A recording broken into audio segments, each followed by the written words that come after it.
Imagine a job where the stakes are just perpetually life or death, where any mistake can be catastrophic, and where the emotional load, the administrative burden, it just, it never stops. Hmm. We're talking about high-stakes professionals, especially in medicine, physicians, nurses, acute care staff, who are operating under this constant crushing intensity. Yeah, and it's no wonder the system is seeing such a massive burnout crisis. But, if you're listening right now and you're dealing with just relentless deadlines or digital alerts going off all the time or even just overwhelming personal responsibilities, the fundamental stressors are really the same. That is such a critical distinction our source material makes. This isn't just feeling tired. Yeah. Burnout is a defined psychological syndrome.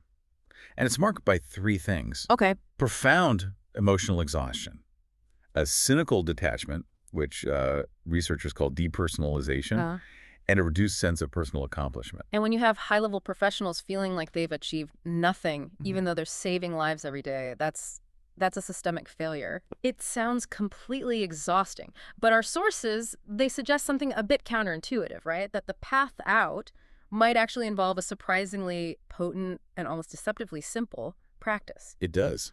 So what's our mission for this deep dive into all this research? Our mission is to take that overwhelming stack of reports and clinical trials, the ones focused on the healthcare crisis, and really distill one scientifically backed antidote, the strategic practice of gratitude. Gratitude. Okay. Yeah, we are going to unpack the neurobiology of how deep appreciation physically changes the brain. And this isn't philosophy, this is chemistry. Right. And we'll explore the low-cost, high-impact interventions that these highly stressed professionals, and really anyone feeling overwhelmed, can integrate immediately to reduce stress, improve well-being, and ultimately enhance their long-term resilience. Okay, let's unpack this. We have to start, I think, by really accepting the scale of this problem because the data it's staggering. It is. It paints this picture of a system that was in crisis before all the recent major global stressors even hit. Exactly. I mean, according to recent research, something like 42% of physicians report significant clinical burnout. 42%. But look back at pre-pandemic surveys. You've got nearly 80% of over 12,000 physicians who already said they felt burned out. This is a chronic foundational illness within the profession. And the consequences of that, they just ripple outward, don't they? This isn't just a personal issue for the doctor or the nurse. No, it's a systemic liability. Burnout directly compromises patient safety. It leads to increased rates of medical errors, reduced patient adherence because the clinician just lacks the capacity for real empathy. Right. And maybe most damaging from a financial and cultural standpoint, high clinician turnover rates. Yeah. As one analysis noted, when nurses are highly burned out, patient safety and quality of care just demonstrably decrease. That brings us back to those three elements of burnout, specifically that second one you mentioned, depersonalization. For someone listening who might not be in medicine, what does that cynicism actually look like on the ground? It's really a defense mechanism. It's when the emotional tank is completely empty, and to survive, the professional starts to treat the patient or the situation not as a person, not as a complex human interaction, but as an object, a task. Wow. They stop seeing the patient as a person who needs support and instead see them as the gallbladder in bed 4 or the complex surgical consult. It's an essential shield against chronic emotional pain, but it completely undermines the whole purpose of caring. So if a professional is dealing with that level of systemic exhaustion, just telling them to be positive seems not only useless, but kind of cruel, Oh, absolutely. which must be why the material argues for this necessary dual approach. Precisely. You cannot solve systemic stress with individual coping mechanisms alone. We saw research on organizational changes, like the well-known Stanford model, which correctly identifies that solutions have to focus on a culture of wellness and workplace efficiency. You have to fix the systems themselves. You have to. Things like addressing the administrative load from electronic health records or, excessive bureaucratic requirements. That's key. If you reduce the systemic triggers, the individual has a fighting chance. But the sources are clear that even with the best systemic changes, that individual piece is crucial. And it has to be something intensive enough to counteract the existing stress damage. Exactly. Individual lifestyle and positive psychology interventions are the necessary complement. And the most powerful one we found is gratitude. But let's be really clear here. Okay. This is not passive, Pollyanna-style positive thinking. So how do researchers define it then? What's the actual mechanism? Gratitude is defined as an active appreciation for something positive. that is recognized as coming from something external to us. External. So not something I did, but something I received. Right. It's a recognition that something good was given, often spontaneously. It can create a sense of awe or wonder. It's about consciously seeking out the extraordinary in the ordinary. And crucially, it requires that mental shift to acknowledge that source outside yourself. Now let's dive into the core of this, the science. I want to know what is actually happening in my brain when I sit down and think, I am grateful for X. Because this is hard neuroscience explaining why the practice works. It is. Gratitude is really a strategic neurological tool. It's not just a nice feeling. When you engage in gratitude, you directly activate parts of the brain that govern well-being and emotional regulation. So what are we triggering, chemically speaking? Okay, so first, we stimulate the limbic system, which is our emotional processing center. This, in turn, boosts the production of those crucial feel-good neurotransmitters. Dopamine and serotonin. Dopamine, which drives motivation and focus, and serotonin, which stabilizes mood. So you get an immediate chemical reward, which makes the positive perspective feel good and encourages the brain to seek out more of those feelings. So on a really stressful day at the hospital, if I take 30 seconds to genuinely feel grateful for a supportive colleague, I'm literally giving myself a chemical boost to improve my focus for the very next task. That's spot on.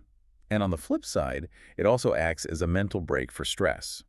Gratitude helps regulate the secretion of stress hormones like cortisol, Ah, cortisol. and it triggers the parasympathetic nervous system, the rest and digest system, pulling you back from that constant fight or flight mode. This significantly speeds up your recovery time after a high-stress incident. But the research on cognitive function is what really hooked me. It's not just making us feel better, it's making us think better. Absolutely. The research specifically highlights the activation of the medial prefrontal cortex, the MPFC. Okay. This area is critical for strategic thinking, executive decision-making, and empathy. At the same time, this activation actually dampens activity in the amygdala, The brain's fear center. the brain's fear center, exactly. So if I'm practicing gratitude daily, I'm literally strengthening the part of my brain that helps me think strategically and maintain my cool during a crisis, while at the same time quieting the part that just wants to panic or lash out. Precisely. You are conditioning your brain to handle stress by leading with strategic thought and empathy, rather than pure fear or cynicism. You're increasing your neurological capacity for resilience. Here's where it gets really interesting. Because this effect isn't isolated, it feeds itself, which is the whole core of the upward spiral theory. The upward spiral theory, yeah. It was developed by positive psychology researchers, and it suggests that positive emotions like gratitude don't just feel good in the moment, they actually broaden your psychological and physical resources. They open you up. Right. And this widening of resources then motivates subsequent healthy behaviors, creating a continuous, reinforcing reciprocal link. Can you give us a real-world example of that reciprocal link? Sure. If you feel grateful for your physical ability, you are then more likely to protect that ability by exercising. You're motivated by appreciation, not by guilt. And then once you exercise, you feel better physically and mentally, which increases your overall sense of well-being, making it even easier to feel grateful the next day. It's a powerful cycle. And there was a specific stat on that, wasn't there? Yeah, the sources noted that people who report being more grateful tend to exercise about 1.5 hours more per week. That's a tangible, measurable physical output linked directly to an internal emotional perspective. So if you're listening right now and thinking, okay, the science is clear, I'm ready to start, but how do I get this ball rolling? Yeah. The research points overwhelmingly to one simple, powerful intervention you can start tonight. The 3 good things, practice. Yes, or 3GT. This practice, often credited to positive psychologists like Dr. Martin Seligman, is so effective because of its structure. You just take 5 minutes once a day, ideally in the evening, and write down 3 good things that happened that day. Okay, but why write them down? If I'm exhausted, can't I just think about them while I brush my teeth? The writing process is really essential because it slows you down and forces a conscious cognitive appraisal. And here is the absolutely crucial part that makes it different from a simple diary entry. You have to reflect on why those things happened, or what role you played in bringing them about. This forced reflection is the mechanism that shifts the brain's baseline. It's not enough to note that you had a nice lunch. You must note, I had a nice lunch because I took the time to prepare it this morning, linking the positive outcome to your intentional action. And the evidence that this small commitment can actually rewire the brain is pretty impressive. It truly is. Studies show that practicing the 3 good things regularly even for just 2 weeks, starts to recalibrate what researchers call the gratitude lens. Right. You're training your brain to actively look for and register positive events throughout the day, ensuring they don't just get lost in all the noise of negative stress. So you start seeing the good without having to try so hard. What about the long-term impact? Does it last? For the general population, a mere 1-week intervention showed significant improvement in happiness and reduced symptoms of depression. And these effects were sustained for 6 months after the practice stopped. 6 months from 1 week. The resilience built through those 7 days lasted half a year. That is just profound staying power. But what about in that acute care setting where the burnout is highest? Does it hold up under that kind of extreme pressure? Absolutely. In a dedicated 21-day gratitude journaling study, and this was specifically targeting acute care health professionals, gratitude scores increased significantly and remained elevated at a 3-month follow-up. And the burnout symptoms. Crucially, work-related stress, disengagement, and emotional exhaustion all significantly decreased post-intervention, with those benefits lasting. This practice works even when the system is actively trying to crush you. You can see that shift in perspective so clearly in the personal stories shared by professionals who adopt this. I recall one anecdote about a physician who received a letter from a patient that just shifted their entire outlook. The message was simply, "Hey doc, you also won the lottery when you were born. Don't wait until you're dying to remember that." Oh. When you're dealing with mortality every day, it's so easy to focus on the loss.